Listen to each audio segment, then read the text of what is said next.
Alright, what year are we on of this? Year 6 of favorite books? That can't be right. 2017, 2018, 2019, 2020, 2021.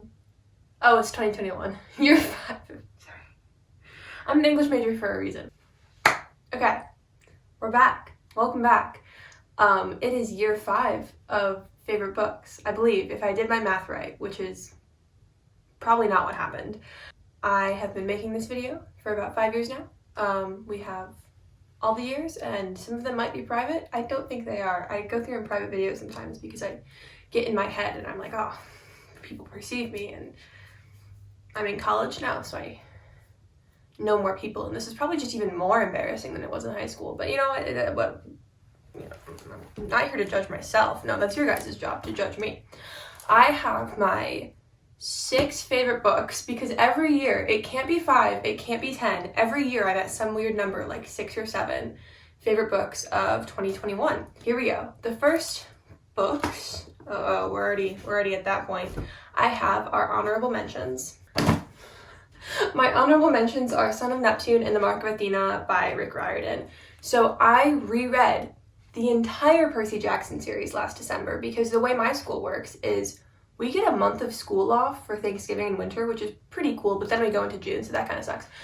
But like at the end of the year. But last December, I didn't read any new books. I just reread all of the Percy Jackson books and like half of the Heroes of Olympus books, and these two were just really good.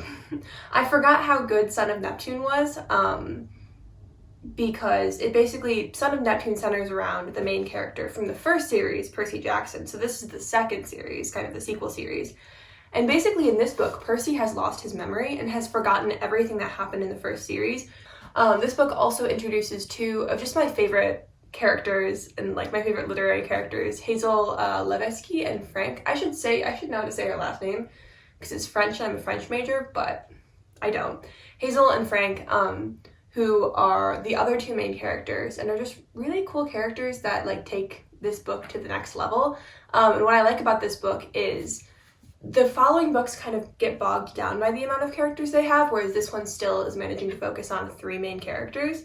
And I just really loved it. This was my second or third read of it, and it was really good. This book is where all the characters kind of come together for the first time. So this is the 3rd book in this second set of series, right? Basically, this book focuses on my favorite character, Annabeth. And although it does sometimes get bogged down by the amount of like characters that it brings in, I still really love it because it's a sin that Annabeth is not on the cover, first of all.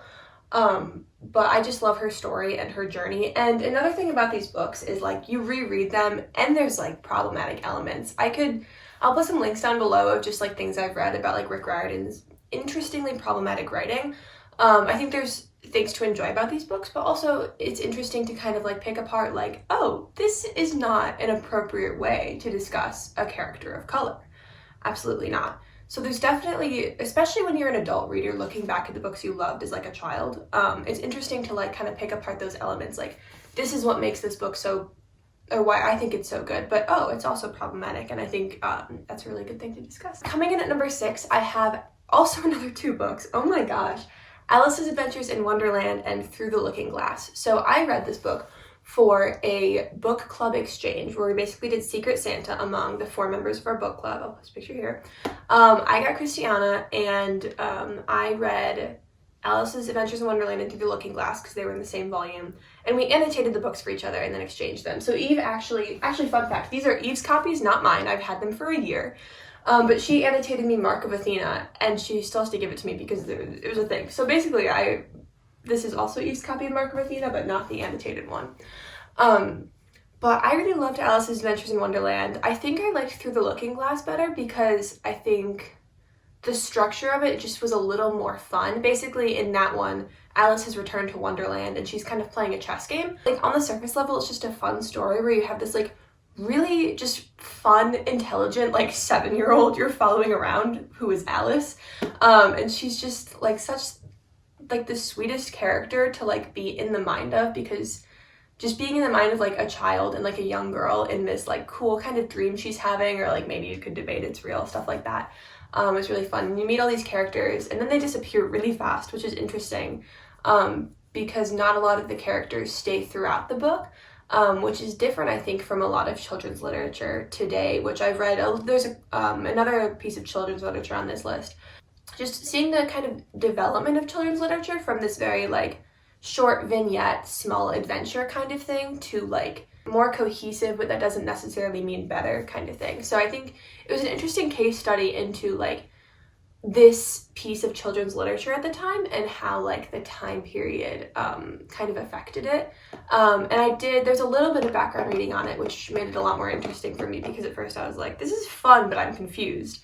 But overall, it was a fun read. And I'd recommend it if you're interested, if you want to read a classic, but you don't want to read, like, something really heavy or something, like, with adult themes and stuff like that. I would say reach for Alice in Wonderland just because it's fun. But yeah. Coming in at number 5, I have Queen of Shadows by Sarah J. Maas. I'm going to hell for this. I think I am. No. Okay, so Sarah J. Maas is super popular for her famous series, A Court of Thorns and Roses. And it's not a good series, in my opinion. I read it when I was 15 and I loved it. And then I, like, looked back at it when I was, like, older and I was like, no, absolutely not. But it's also, to be fair, it's also a trend to hate on Sarah J. Maas right now. She's definitely got problematic elements in her book. Like, it's a moment. She needs a wake-up call. That being said, Throne of Glass is just objectively her best series. I'm not saying it's good. I'm not saying you're going to pick it up and like it, but I'm saying that I like it. So this is the 4th book in the Throne of Glass series, and there's 8. So that's cool. This is objectively the best Throne of Glass book. Basically, Throne of Glass, it starts out as this, like, 18-year-old assassin, right? So the first book, 18-year-old assassin, is a slave in this, like, place called Endavier, a slave mining place, right? Because she got, like, arrested for being an assassin, right? But the prince and the captain of the guard want her to be their champion for this competition at the king's palace. And so they take her out of the slave mines and they bring her to the palace, and basically she trains to, like, go against all these other, like, assassins and people like that in this competition to be the king's champion, who is basically the king's assassin, right? And it's funny looking at that book and then looking at the 8th book in the series, because it changes so much. But that huge change, some people hate it. I love it. There's just a lot of character development that happens, and by the end of the series, you just have all these, like, complex characters. And I'm not saying they're that well done, but I'm saying when I was 16 and 17 reading this, it blew my mind, and it still kind of does, because, like, I have that nostalgia attached to it. So this is just the best book, because the main character kind of comes back to the main city where the king rules from, Rifthold, and she has to kind of go back to her roots. And I really love when characters do that and they have to go back to their roots, because the first 3 books she was just, like, not at her roots in any capacity. She was thrown into these other situations, whereas this one, she comes back and she really has to ground herself in the reality that, like, she's not ready to take on what, like, these kind of magic prophecies need her to take on, but she's also not the same person she was in the first book. And I think this book, almost as much as the one before this, which was a huge turning point, is another huge turning point, as she kind of comes to the next book. And so if you're interested, if you're kind of, like, on the younger side and really want, like, a high fantasy read, I would recommend Sarah J. Maas. I wouldn't really recommend A Court of Thorns and Roses. I just think that, like, I loved it when I was 15, but looking back, it's just not as well developed as this book, which is interesting. So that's why it's on my favorites list, and I love reading this book. Coming in at number 4, we have The Old Man of the Sea by Ernest Hemingway. It's really funny the way my brain works, because I read this. It is, how many pages? 645 pages in about a week. I read this in 6 months, and it's like 124 pages, 127 pages. And the reason for that is just because I got in a huge reading slump over the summer, because I was working full-time, basically. And so I was trying to read this over the summer, and it just wasn't working. My brain was not working. I was a camp counselor, and it was brutal, let me tell you. So basically that's the reason it took me 6 months to read, but I just think it's really funny. Little Man Sea, it's a classic. I don't need to tell you to read it, but I think it's kind of fun. It's a story about this old man who lives in this like fishing village, and he's like friends with this young boy, but the young boy's parents don't want him to like hang out with the old man. So like once upon a time the young boy was an apprentice, but like now he's not and the old man's alone.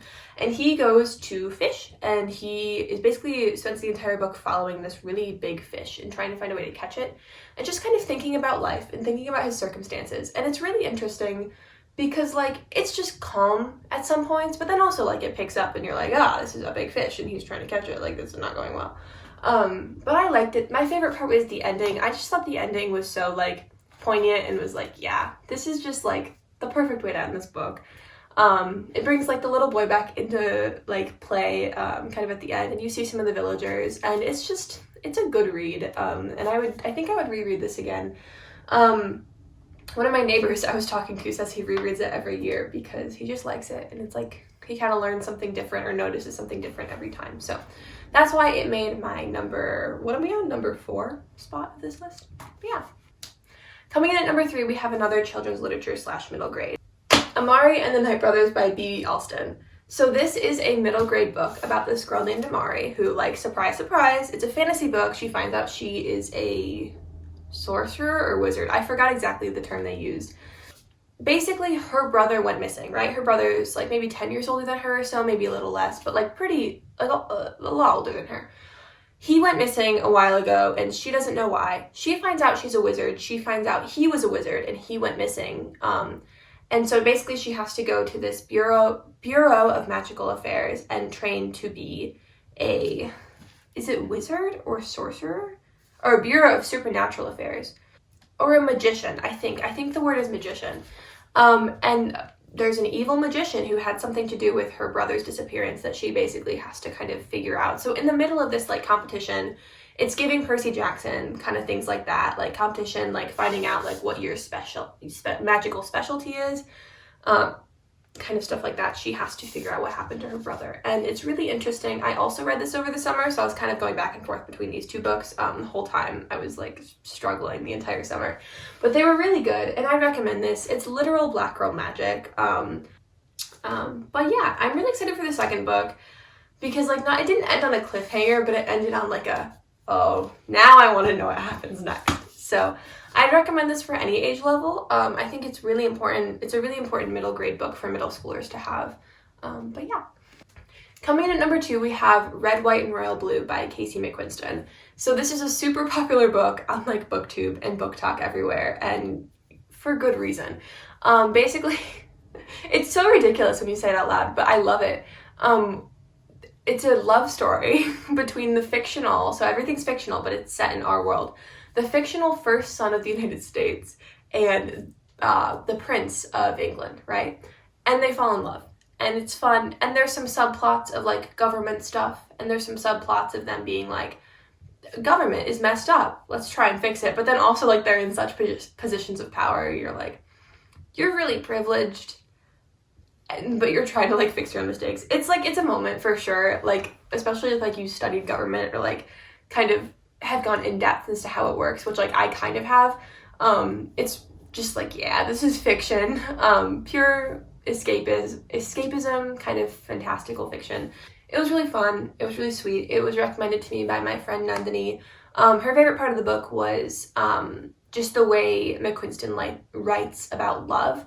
And kind of like the development of their relationship, and it was just a really fun read. I swear, I think I read it in like 3 days, and that was that. Coming in at number 1, we have another recommendation by my friend Nandini. This book is called The Gilded Wolves by Roshani Chakshi, and basically I don't know how to like describe this book other than like 6 or 7, I'm forgetting the number of characters because there were so many, but they were so well done, which is kind of what blew this book out of the water. But anyway, 6 characters, 6 misfits, heist, save the world from fascism, representation of just many different groups from across the board, teenagers being angsty, and then also like falling in love and stuff like that, set in late 1800s Paris. Right? Yeah. it was phenomenal. The most impressive part was the way she wrote all of these characters, and I felt that they were so dimensional and well written, and I think she had like 6 or 7 point of views. Like, it was wild. And for a first, well, this isn't the first book she's written. She's also written the Arusha at the End of Time series, and I think something else, which I haven't read. The only books I've read are her Gilded Wolves books. Just so well done, so well written. I connected to all of the characters, and they were all so different. They weren't copy-paste. They were like so dynamic, and they interact with each other in such interesting ways. And then also just like being a YA book, it was just fun to watch all these teenagers like fight and love each other and fight someone else and like go on a heist and stuff like that. But yeah, that's kind of what blew this book out of the water for me. I read it right after I read Red, White, and Royal Blue. So I just had 2 books back to back that were just phenomenal. I'd highly recommend it if you're looking for like a fun heist book with like representation and like some interesting dialogue about colonialism and like how the main villain of like these characters' lives is colonialism and how that interacts with like history. And the magic system is just so interesting because it's similar to other magic systems I've seen, but like the way they do it is just so academic. Like it almost feels like a dark academia novel, but I don't think people consider it to be one. But it's so like these characters have to know everything about their powers. So of course they're all super smart, and of course this author has to be super smart, right? And the way they interact with their powers is just super interesting. And the characters that don't have powers are not less powerful than the characters that do have magic. Because they have like their brains, and like there's a couple of characters. One of my I love them all. I can't say one of my favorite, but one of the characters I related to was Enrique, who is just this really like humanities historian, like not STEM brain at all, versus what was her name, Zofia, who is this like super STEM minded autistic coded character. And I related to both of them even though they were so different. And I just think that's a testament to her writing, to be like, this is just an experience people have and like teenagers have. And the way Enrique and Zofia communicated was just so like hilarious and funny and realistic, between like, I don't know, humanities majors and like STEM majors. And I'm saying majors because I'm in college, but it was just super, super fun. And then you have like the main characters, Severin and Layla, who have their own kind of set of skills and stuff like that. The way Layla's power works is interesting because like it has limits, and it's also just grotesque in some ways, like the things she can do with kind of like, she is just so interesting. So that's what I have to say about the Gilded Wolves. It is December 21st, so I do have 9 more days of holidays and or doing nothing, because I get most of my reading done. I get most of my things done in this month I have off, because when I'm in school I do nothing but school.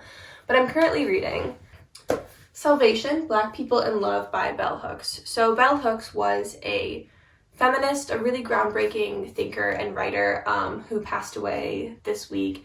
And I was able to like read and study some of her works in one of my classes at school. And I just loved her work, and I loved her writing. And I'm just impressed and inspired by like the work she's put in for anti-racism and feminism and stuff like that.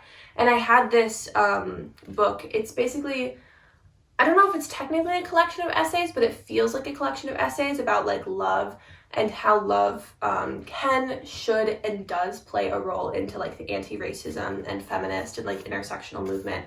And she kind of talks about how love is undervalued in a lot of like activist, progressivist spaces when it should be valued as much. And she gives really concrete examples as to why.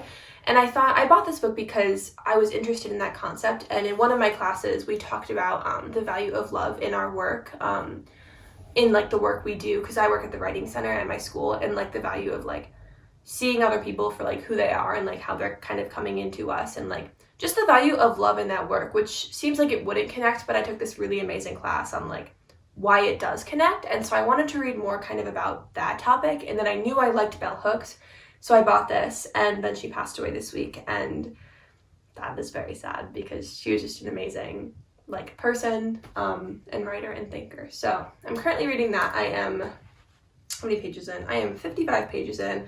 I might be able to finish it before I go back to school, but if I don't, I will keep kind of chugging through it. So yeah, thank you guys for watching this video. I always get in my head at the end of videos because like I just talked for so long and like, oh, now people can perceive me. Absolutely not. But thanks for watching. I will see you guys in my next video. Bye guys. Parasocial relationships.